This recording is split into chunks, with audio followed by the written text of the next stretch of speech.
So पहिल्या लेक्चरमध्ये आपण काय बघितलेलं की हिमॅटॉलॉजी म्हणजे काय, त्याच्यानंतर थोडक्यात ब्लड आणि प्लाझ्मा आणि त्याच्यानंतर WBC ह्या बघितलेल्या. ओके. आणि त्याच्यानंतर सगळ्यात महत्वाचा जो पार्ट होता दॅट इज इरिथ्रोपोएसिस आपण बघितलं. त्याच्यानंतर मी तुम्हाला होमवर्क दिलेला की व्हॉट इज थ्रोम्बोपोएसिस. ओके. आता थ्रोम्बोपोएसिस म्हणजे काय, थोडक्यात थ्रोम्बोपोएसिस इज नथिंग बट तुमचा जो फ्लो चार्ट आहे. For example there is a formation of a platelets. Okay. You know that the platelet formation is not a simple process. It's required the some stages and that stages are nothing but 1 2 3 4 stages. Okay. 4 stages मध्ये ही तुमची thrombopoiesis मधली थ्रोम्ब म्हणजेच तुमच्या platelets काय होतात, तयार होतात. त्याच्यामध्ये पहिल्यांदा इकडे लक्ष दे की ही आहे तुमची myeloid stem cell from the kidney liver. Okay. ही जी मायलॉइड स्टेम सेल आहे त्याच्यापासून पहिली जी प्रोसेस स्टार्ट होते दॅट इज अ मेगाकॅरिओब्लास्ट. आता ही प्रोसेस तयार होण्यासाठी काय करावं लागतं, मेगाकॅरिओब्लास्ट साठी काय करावं लागतं, दॅट इज अ CMP.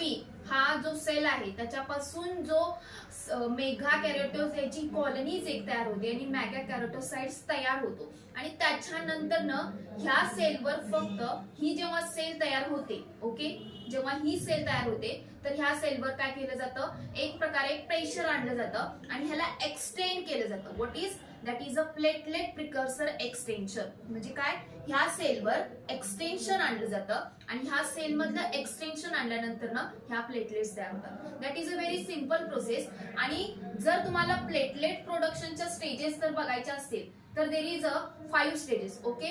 काय आहेत बघा, प्लेटलेट प्रोडक्शनच्या जर स्टेजेस बघितल्या तर पहिली स्टेज आहे construction of the blood vessel. पहिला काय होतं, ब्लडला काय केलं जातं, वेसलला त्याच्या कॉन्स्ट्रक्ट केलं जातं. Then the formation of the temporary platelet plug. पहिला काय होतं, टेम्पररी एक प्लग तयार होतो. त्याच्यानंतर activation of the coagulation cascade. आता कोआग्युलेशन कॅस्केड म्हणजे काय, सगळा आपलं कोआग्युलेशन मध्ये तुमचा काय येणार आहे, तुमचा थ्रोम्बोप्लास्टिन येणार आहे, प्रोथ्रोम्बिनेज येणार आहे, त्यानंतर फायब्रिनोज येणार आहे. That is all type of the cascade mechanism. त्याच्यानंतर formation of the fibrin plug and the final plot. म्हणजे काय रे, फायब्रिन प्लग म्हणजे काय, जेव्हा फायब्रिनोजेन फायबर्स तयार करतो. तो फायबर्स कशा असतात, इनसोल्युबल असतात. इनसोल्युबल असलेले फायबर्स काय करतात, एकत्र येतात आणि मेशवर्क लाईक स्ट्रक्चर तयार करतात आणि त्या स्ट्रक्चरला आपण काय म्हणतो, that is a fibrin plug. आणि ह्या स्टेजेस मध्ये पूर्ण तुमचा प्लेटलेट फॉर्मेशन होतो. आता हे थ्रोम्बोपोएसिस झालं आणि हे झालं तुमच्या प्लेटलेट प्रोडक्शन. म्हणजे ओव्हरऑल ही पण स्टेज तुम्ही इन्व्हॉल्व केली आणि ही पण स्टेज इन्व्हॉल्व केली आन्सर मध्ये तर तुम्हाला आउट ऑफ मार्क मिळून जाते. नेक्स्ट वन आपल्याला जे बघायचं आहे that is what is mean by the erythroprotein. Okay. आता इरिथ्रोपोएसिस आपण बघितलं, त्याच्यानंतर आपल्याला जे बघायचं आहे that is what is mean by the इरिथ्रोप्रोटीन.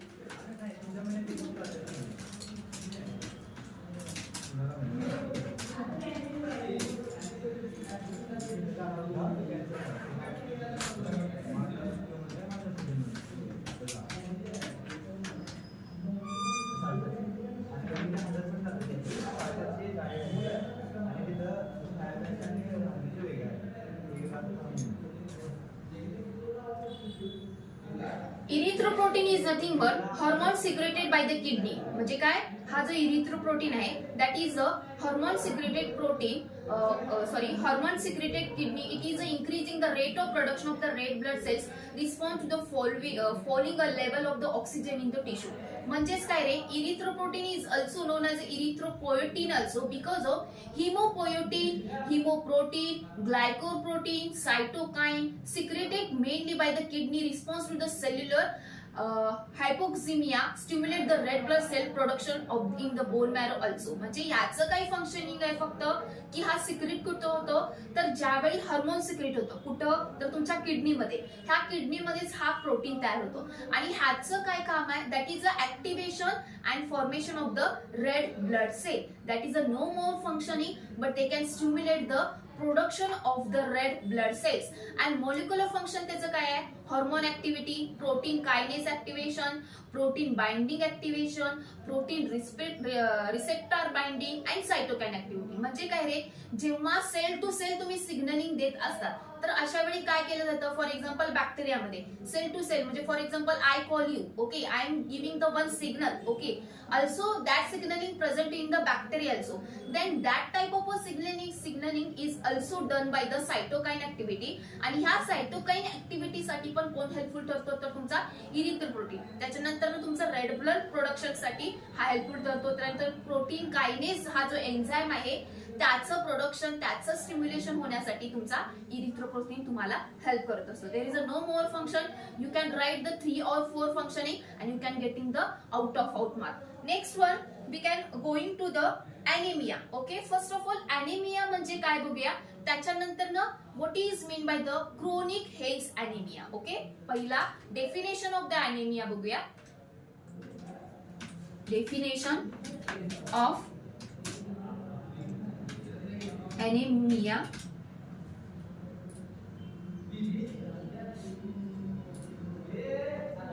Anemia is condition in which the body does not have if healthy red blood cells.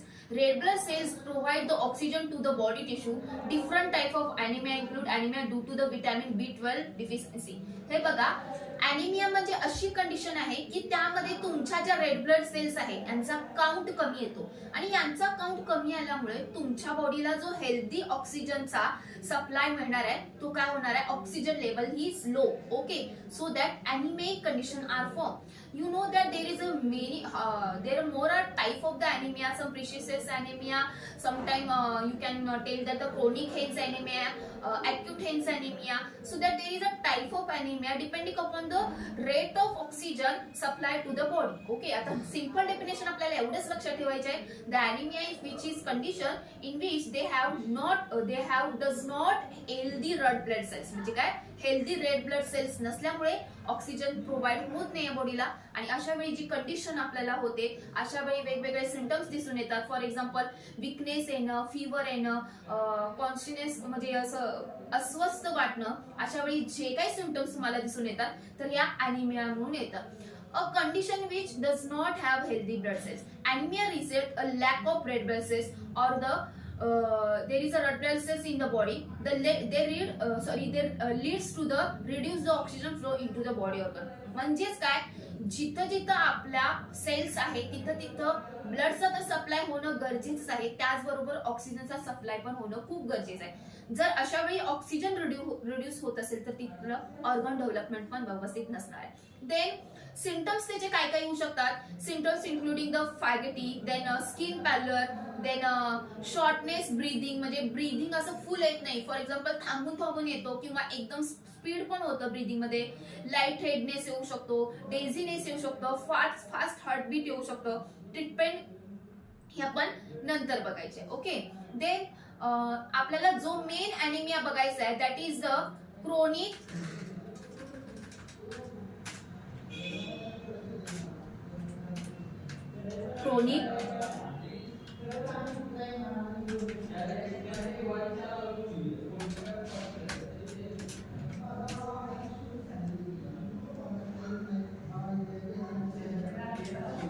Heinz anemia.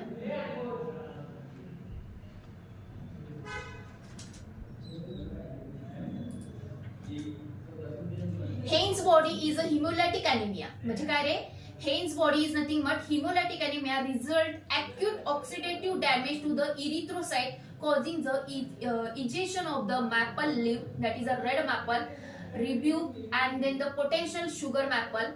Then the just one second, what is the chronic anemia?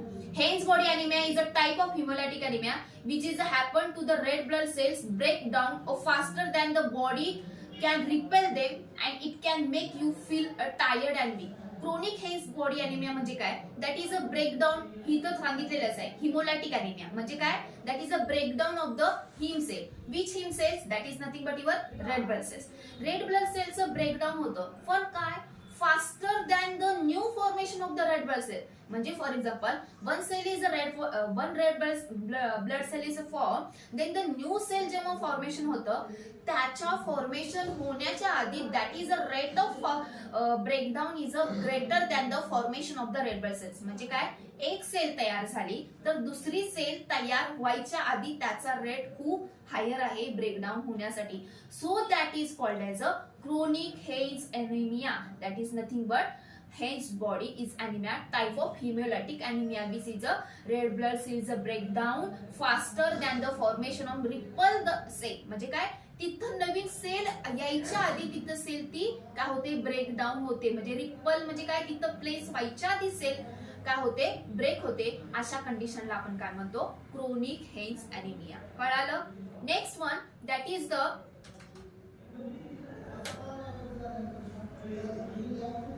what is leukocytosis?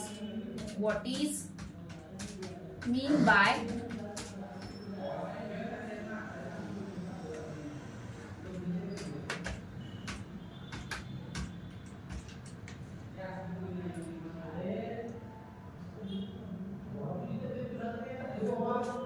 it is leukocytosis. It is an increasing number of white blood cells, especially during the infection.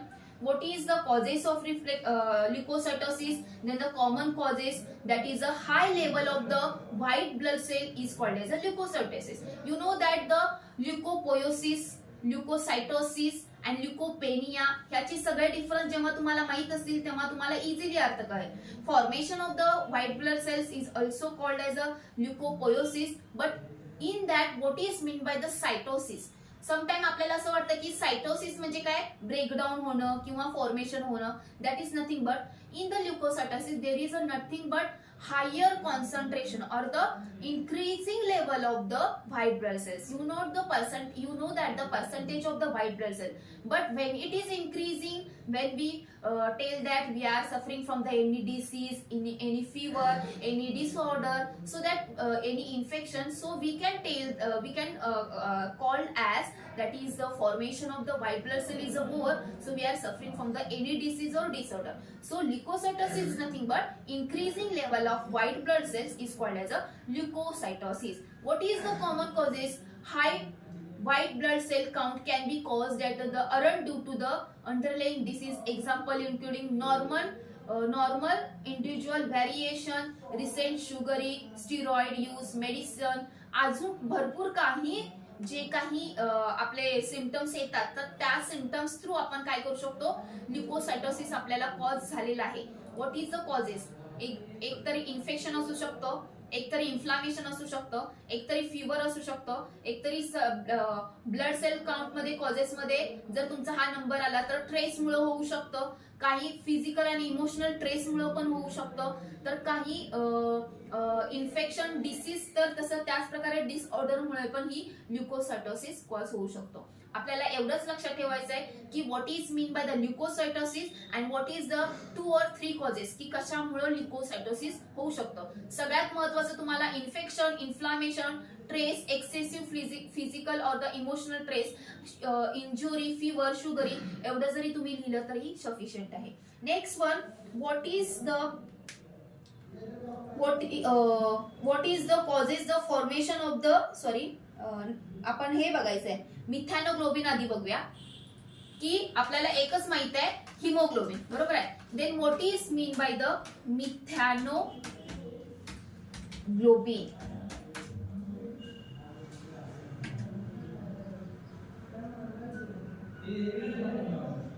It is a methyloglobin is a hemoglobin is from the metalloprotein which is a iron. Iron is nothing but आपल्याला आयर्नचं molecular formula माहित आहे काय आहे, Fe2, but that is nothing but मिथॅलोग्लोबिनचं जे आहे त्याचं structure काय आहे, Fe3+. म्हणजे काय, Fe3 स्टेट आलेली आहे. It is not a state of the Fe2. जर Fe2 असेल तर तिथं आपण हिमोग्लोबिन असं म्हणू. That is a normal haemoglobin. But methanoglobin is nothing but Fe3+. Okay. Sometimes it is referred as a pheremoglobin, Methanoglobin is cannot bind to the oxygen, which means that the cannot carry the oxygen. म्हणजे काय रे, it is not a normal stage. Means that आपल्याला असं वाटत असेल की methanoglobin म्हणजे like you guess that methane is form. No, that is nothing but the formation of the conversion of the Fe2 to the Fe3. That is not a normal condition. In that there is a methanoglobin is a not Fe3 is a not bind to the oxygen, so that they can't carry the oxygen. So that as it is methanoglobin जर formation होत असेल तर oxygen carry होणार नाहीये. त्यामुळे as it is आपल्याला पुन्हा अॅनिमिक condition form होणार आहे. So that is a only no that the methanoglobin म्हणजे काय. Methanoglobin that is the state is Fe3 not a Fe2. If Fe2 is present, then you can tell that that is a hemoglobin. Okay, then it can't carry the oxygen. आता what is the causes of the methanoglobin? Methanoglobin काय होतं, कशामुळे होतं तर congenital forms. Methanoglobin can due to the autosomal recessive defect into the enzyme cytochrome B5 reduced due to the autosomal dominant mutation sometime global protein collectively. म्हणजे हे कसं कधी होतं बघा की जेव्हा तुमच्या फॉर एक्झाम्पल बॉडीमध्ये म्युटेशन सुरू आहे, that is a natural mutation असू दे किंवा आर्टिफिशियल म्युटेशन चालू असू दे, म्हणजे सडन म्युटेशन जर चालू होत असेल तर some time that is a conversion of the Fe2 to the Fe3 अशा वेळी होतं. त्याच्यानंतर सडन चेंजेस जर बॉडीमध्ये होत असेल तर असं झालं तर तुम्हाला मिथॅनोग्लोबिन फॉर्मेशन होतं. समटाइम काही एन्झाईम्स आहे, एन्झाईमच्या ऍक्टिव्हिटी वेळी समजा फॉर एक्झाम्पल Fe2 चं Fe3 मध्ये कन्वर्जन होत आहे तर अशा वेळी ही मिथॅनोग्लोबिन सारखी कंडिशन फॉर्म होते. अदरवाईज बॉडीमध्ये आपण कोणत्याही प्रकारचं म्हणजे बॉडीमध्ये फूड कन्झ्युम करत आहे आणि त्या फूड थ्रू आपल्याला मिथॅनोग्लोबिन कॉज झालाय असं होत नाही कधी. तर it is a sudden changes. It is a sudden changes. Okay, next one आपल्याला जे बघायचं आहे that is a sickle cell haemoglobin. काय बघायचंय, सिकल सेल हिमोग्लोबिन.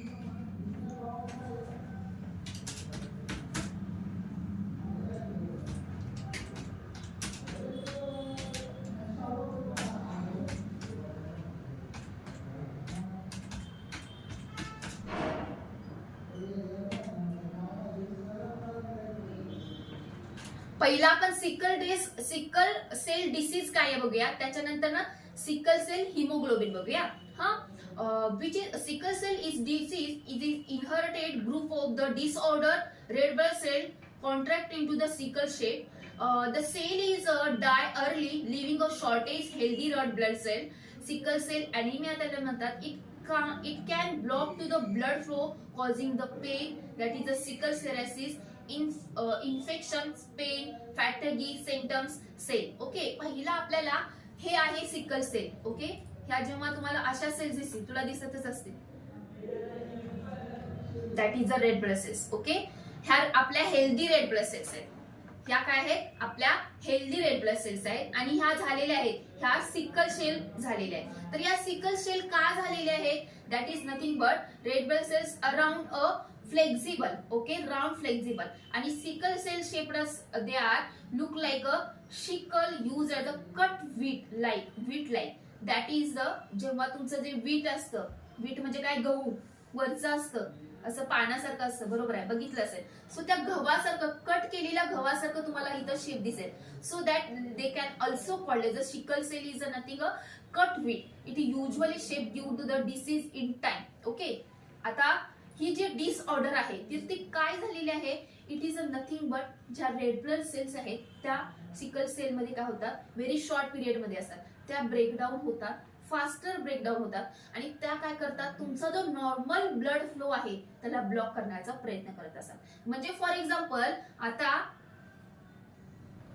ही जर इकडे रेड ब्लड सेल्स आहे, इथं जो ग्रॅप प्रेझेंट आहे त्याच्यामुळे काय आहे, तिथं फॉर्मेशन होत आहे किंवा ब्लड फ्लो तुमचा जात आहे. पण इथं जेव्हा अशा सिकल सेल्स फॉर्म होणार आहेत तर हा गॅप पण व्यवस्थित प्रेझेंट राहणार नाहीये आणि ह्याच्यामध्ये शेप फॉर्मेशन व्यवस्थित नसल्यामुळे काय होणार आहे, ब्लॉकेज तयार होणार आहे आणि या ब्लॉक झालेल्या स्टेजमुळे काय होणार आहे, तुमचा फ्लो नॉर्मल राहणार नाही. सो हा फ्लो जर नॉर्मल नाही राहिला, हा जर फ्लो नॉर्मल नाही राहिला तर काय होतं की that is nothing but sickle cell formation होतं. आणि ही एक प्रकारे समजा फर्स्ट स्टेज मधून सेकंड स्टेज मध्ये गेलेली आहे तर ही डिसऑर्डर म्हणजे काय ऍज इट इज तुम्हाला मरेपर्यंत तुम्हाला हा डिसऑर्डर हा तुमच्या बॉडीला लागू होतो. अदरवाईज जर हा क्युअर करायचं असेल तर फर्स्ट स्टेज मध्ये आपण क्युअर करू शकतो, पण हा सेकंड स्टेज मध्ये गेला तर ऍज इट इज आपल्याला त्या अॅनिमियाला सर्व्हाइव्ह करावं लागतं आपल्यासोबत.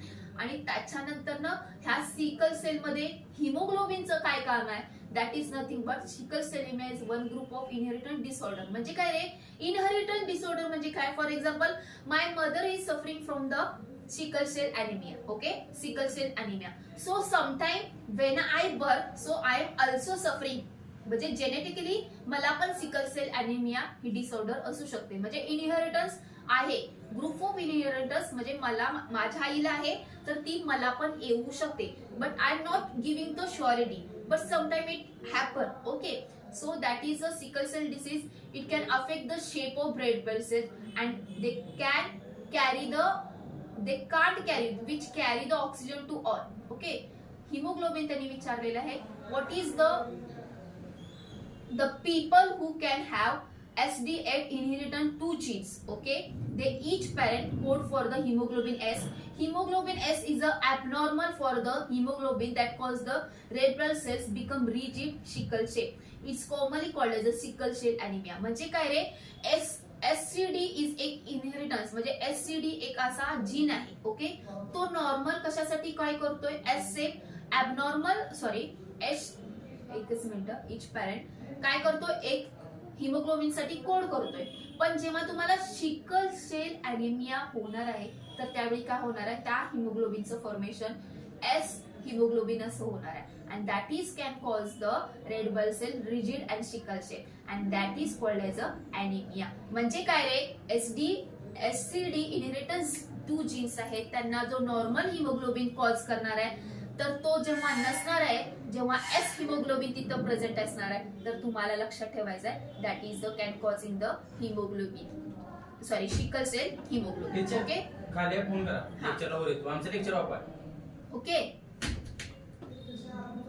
Then HB with abnormal oxygen affinity. आता HB विथ ॲबनॉर्मल ॲफिनिटी म्हणजे काय रे, फॉर एक्झाम्पल आता आपला HB किती पाहिजे, फॉर एक्झाम्पल पौर्णिमा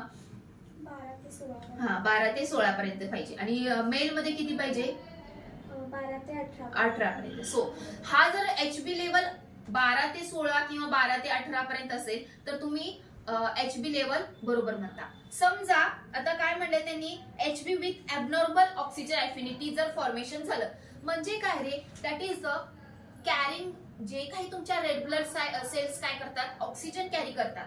ज्या काही तुमच्या red blood cell oxygen carry करतात त्याच red blood cell oxygen carry करण्याचं काम करत नसतील किंवा लो ऑक्सिजन कॅरी करत असेल तर तुम्हाला HB मध्ये काय होणार आहे, ऑलमोस्ट तुमचं हिमोग्लोबिनचं जे कॉम्बिनेशन आहे that is a Fe, alpha chain, beta chain, gamma chain, then your oxygen, हे सगळं एकत्र येऊन तुमचं काय तयार झालेलं आहे, HB that is a haemoglobin तयार झालेलं आहे. आणि त्यामधला एखादा पार्ट मिक्सिंग होत असेल तर तुमची HB काय होणार आहे, ऑलमोस्ट लो होणार आहे. So affinity between oxygen and HB is the म्हणजे इक्वल असेल तरच तुमचा HB का असणार आहे, व्यवस्थित असणार आहे. समटाइम हा HB कमी का असतो तर तुमच्या ज्या रेड ब्लड सेल्स आहेत formation that is a erythropoiesis, formation of the red blood cells ह्याचं जर प्रमाण कमी असेल तर ऑक्सिजन ऑलमोस्ट कमी येणार आहे. सो तिथं लो ॲफिनिटी येणार आहे. समटाइम समजा त्या रेड ब्लड सेल्स हेल्दी नाहीये, फॉर्मेशन त्यांचं कमी आहे किंवा त्या ऑक्सिजन व्यवस्थित कॅरी करू शकत नाहीये,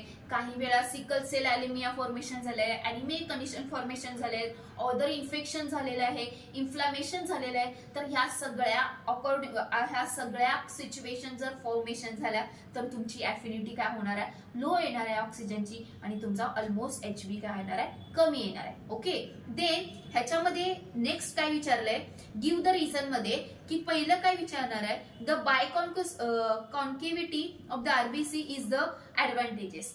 काय असू शकतो ऍडव्हान्टेजेस, काय असू शकेल ऍडव्हान्टेज त्याचा, म्हणजे बाय कॉन्क्युसिटी RBC ला मिळते.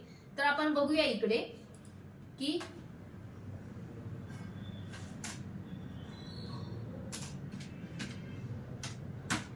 व्हॉट इज नाही the बायकॉन्केव्हिटी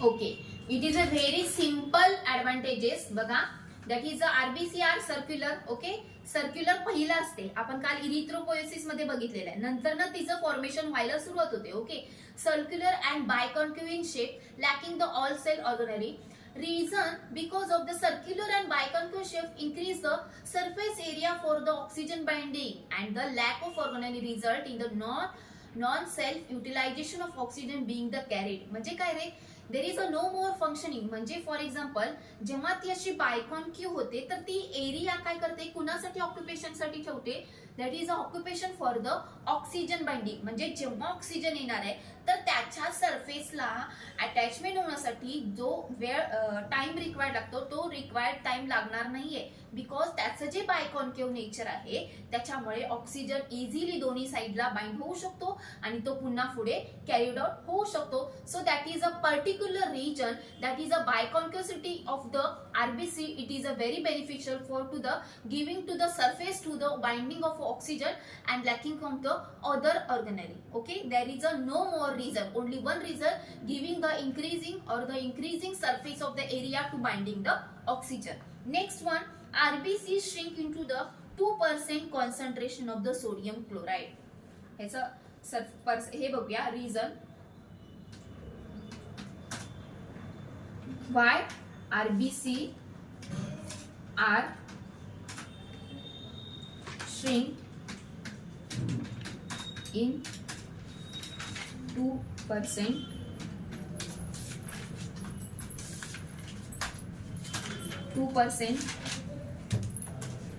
sodium chloride solution salt solution बघा आरबीसी आहे आरबीसी 2% ओनली त्यामध्ये काय आहे सोडियम क्लोराईड म्हणजेच आपला NaCl आहे की ती का श्रिंक होते तर त्याचं रिझन त्यांनी असं दिलेलं आहे salt solution acts as a hypertonic solution when compare to the RBC म्हणजे काय रे हायपरटोनिक सोल्युशन आहे म्हणजे तिथं काय असणार आहे there is a more solute concentration than the solution that is a nothing but we can tell that a hypertonic solution to the compare to our RBC therefore the water will move out from the RBC काय होणार आहे त्या sale मधली काय होणार आहे remove होणार आहे पौर्णिमा वॉटर रिमूव्ह होणार आहे and that by the osmosis result that is a shrinking of RBC what is the move of the hypotonic solution you know that the hypertonic solution hypotonic solution मध्ये काय होतं की concentration of the solution is a greater than the solute so ते water काय होणार आहे त्या sale मध्ये होणार आहे आणि त्यावेळी सेलचं काय होणार आहे स्वेलिंग होणार आहे आणि सेल फुटून जाणार आहे त्याला पण आपण काय म्हणतो प्लाझ्मोप्टायसिस म्हणतो आणि प्लाझ्मोप्टायसिस केव्हा होतं जेव्हा सेल श्रिंक होते म्हणजे काय कॉन्सन्ट्रेशन जास्त झालेलं आहे सोल्यूटचं आणि त्यामुळं काय झालेलं आहे त्यातलं जे काही वॉटर पर्सेंटेज आहे सोल्युशन पर्सेंटेज आहे त्या सेल मधलं रिमूव्ह होणार आहे आणि त्याच्यामुळे सेल श्रिंक होणार आहे that is a simple reason of the shrinking of the RBC in the 2% sodium chloride okay next one that is the I think erythroprotein झालेलं आहे नोरोब्लास्ट आपण इरिथ्रोपोएसिस मध्ये जे बघितलंय ऍज इट इज तिथं लिहायचं आहे त्याच्यानंतर ना what is the physiology of the monocyte physiology आपण बघूया मोनोसाइटची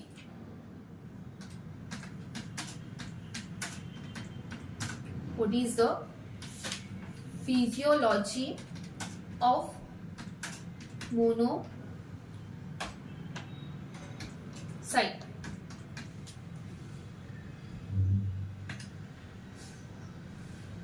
Monocytes are the bone marrow derived from the leukocytes that is a circular in the blood and spleen. पहिला मेन म्हणजे मोनोसाइट कुठून डिराइव्ह होते तर मोनोसाइट डिराइव्ह होते ती आपल्या बोन मॅरो मध्ये. ओके, बोन मॅरो मधून डिराइव्ह होते आणि ती सर्क्युलेटेड आहे आणि तिला ल्युकोसाइट म्हणलेलं आहे. म्हणजे काय, ती कुठल्या ग्रुपमध्ये डिवाइड झालेली आहे, व्हाईट ब्लड सेल्स ल्युकोसाइट्स मध्ये. Okay, they are characterize the ability recognize the danger signals and pattern to the recognize the receptor. Monocyte can the phagocytotic presents the antigen, secrete the chemokines, proliferate and giving to the immunity response and they giving the infection. They can also response to the infection and injury. Okay, आता ह्या मोनोसाइटला जर बघितलं तर ही normal circular आणि kidney shape त्याच्यामध्ये काय असतो, large nucleus present असतो.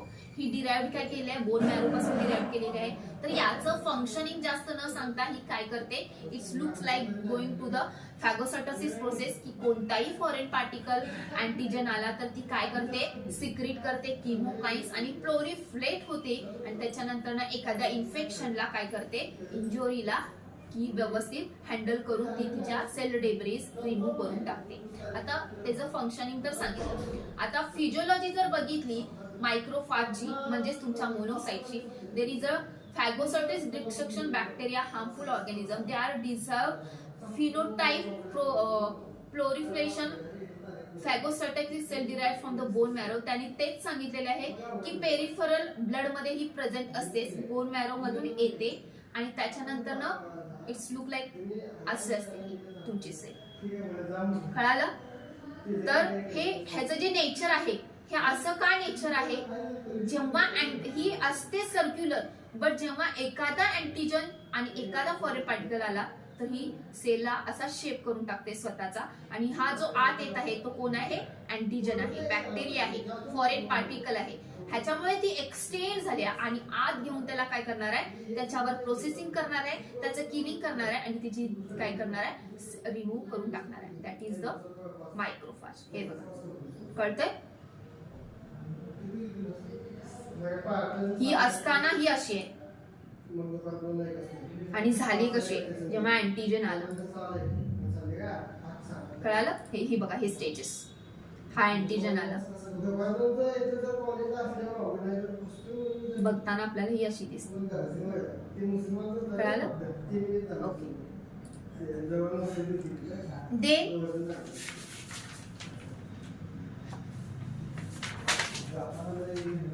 आता फंक्शन ऑफ द ब्लड बघायचं आपल्याला.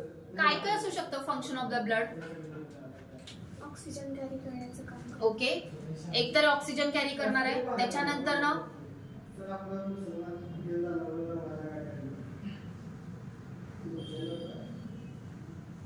ओके. तर आपल्या ब्लड मध्ये पहिला काय काय आहे बघा. ब्लड मध्ये काय काय आहे, आरबीसी आहे, ओके, प्लाझ्मा आहे, डब्ल्यूबीसी आहे, प्लेटलेट्स आहे. आता ह्याच्यावरच आपल्याला 5 ते 6 फंक्शन तयार होतात. आरबीसी आली तर एक तर तुमच्या ब्लडला रिजिडिटी स्ट्रक्चर आलं, त्याच्यानंतर त्याने ऑक्सिजन कॅरी केलं, हिमायन कॅरी केला, ओके. त्याच्यामुळे तुमचा एचबी काउंट आहे तो मेंटेन ठेवण्याचं आरबीसी न काम केलं, ओके. त्याच्यानंतर ना डब्ल्यूबीसी आला, नॅचरल जी इम्युनिटी मिळत आहे तुमच्या बॉडीला फर्स्ट लाईन डिफेन्स मेकॅनिझम मध्ये. तुमच्या मोनोसाइट्स आल्या, लिम्फोसाइट्स आल्या, इओसिनोफाइल्स आल्या, ओके. हे जे नॅचरल इम्युनिटी आहे ती इम्युनिटी देण्याचं काम कोण करतात, तुमच्या डब्ल्यूबीसी करतात. त्याच्यानंतर ना थर्ड पार्ट आहे, that is the leukocyte, that is the platelets. Platelets काय करतात, you can suffering from the any inflammation or any injury, then bleeding is form, then त्याच्या वेळी ब्लड कॉग्युलेशन करण्याचं काम कोणत्या सेल्स करतात, तर तुमच्या thrombocytes, that is a platelet. So blood coagulation is done by the platelets, that is another one function. And last one जर plasma जर बघितलं तर प्लाझ्मा मधले जे प्रोटीन आहेत ते आपल्याला हेल्पफुल ठरतात, ओके. त्याच्यानंतर ना न्यूट्रियंट, जे काही नरिशमेंट आहे तुमच्या ब्लड सेलला, तर ते न्यूट्रियंट त्या प्रोटीन थ्रू आपल्याला मिळत आहेत. त्याच्यानंतर ना सोल्यूट आहेत, ऑर्गॅनिक सॉल्वंट आहेत, सम गॅसेस आहेत जे आपल्याला नरिशमेंटसाठी आपल्या ब्लड सेल्ससाठी उपयोगी ठरतात. हे झाले 4 ते 5. अजून तुम्हाला ऍज इट इज प्रत्येक सेलचं जे फंक्शनिंग बघितलं म्हणजे डब्ल्यूबीसी, तर तुम्हाला हे अजून इलॅबरेट करता येतं उत्तर, okay. Then what are the factor influencing to the erythropoiesis? काय असू शकतं? What are the factor, what are the factor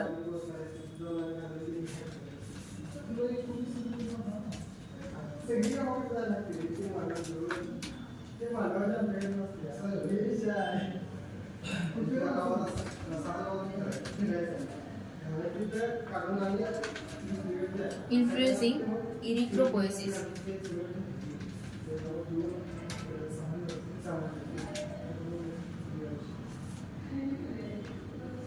हे बघा आलेले आहेत. Factor influencing that is a agriculture climate, that is a climate इरिथ्रोपोएसिसला हे करू शकतो.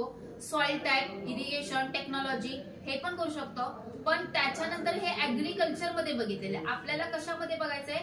आपल्या ह्याच्यामध्ये ऍग्रिकल्चर मध्ये पण नाही तर आपल्याला ह्युमन बॉडी रिलेटेड बघायचं.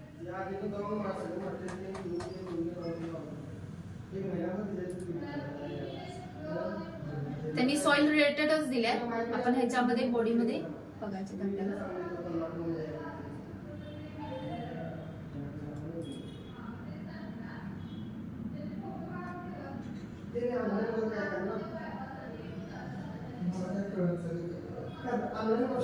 हे त्या बुक मध्ये तुम्हाला त्या ह्याच्यात सांगते कारण का हे ऍग्रिकल्चरचं येऊ शकत नाही. And the last one that is a applied physiology of ल्युकोसाइड.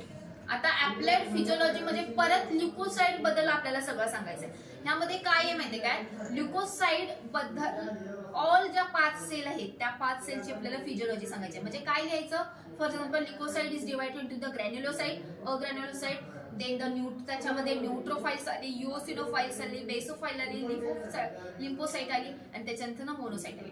हा कशा बनलेल्या आहेत, त्यांचं स्ट्रक्चर, त्यांचं स्टेन आणि त्यांचं फंक्शन एवढी फिजिओलॉजी लिहिली तरी सफिशियंट आहे. Okay, so here we can completing the first chapter. In the next lecture we will starting the hematological disease. म्हणजे काय? hematological disease disorder काय आहेत हे आपण नेक्स्ट लेक्चरला बघूया.